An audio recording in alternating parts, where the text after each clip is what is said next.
மீண்டும் மீண்டும் சொல்கிறேன், நான் யாரோடு சேருகிறேனோ அந்த கூட்டணி தான் ஆட்சி அமைக்கும்.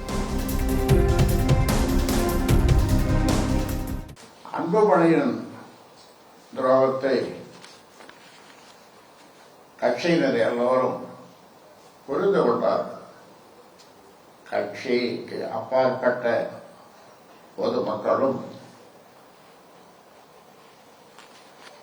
புரிந்து கொள்கிறார். அன்புமணி எங்கே யாரை நிறுத்தினாலும் அவர்களுக்கு மக்கள், பாட்டாளி மக்கள் கட்சி மட்டுமல்ல மற்றவர்களும் ஓட்டு போட மாட்டார்கள். ஏனென்றால் ஒரு தந்தைக்கே எவ்வளவு துரோகம் செய்த ஒரு நபரை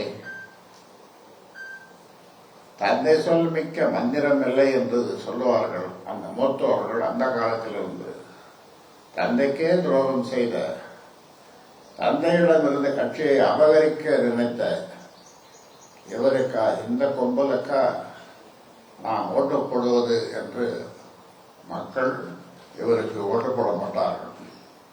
அன்புமணி வேண்டுமானால் சிவில் நீதிமன்றத்திற்கு போகலாம்.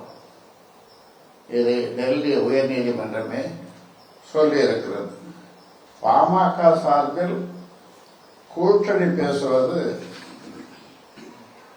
நேற்று நடந்த கூத்து.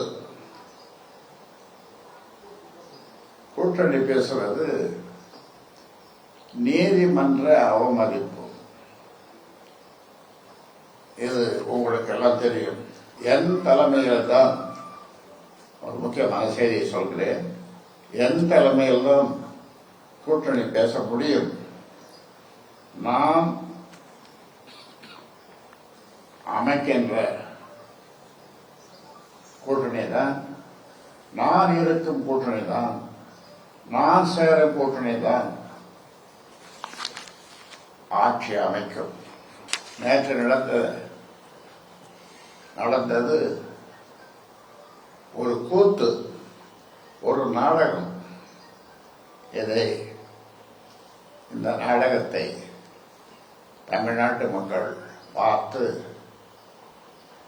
ஏன் இப்படி, கொஞ்சம் வயதானவர்கள், ஏன் இப்படி இந்த பிள்ளை தந்தைக்கு எதிராக இப்படி செய்கிறார், எவ்வளவு பாடுபட்டு அவரை படிக்க வைத்தார், மந்திரி ஆக்கினார், ராஜ்யசபா கொடுத்தார், தலைமை கட்சியினுடைய தலைமை பொறுப்பையும் கொடுத்தார்.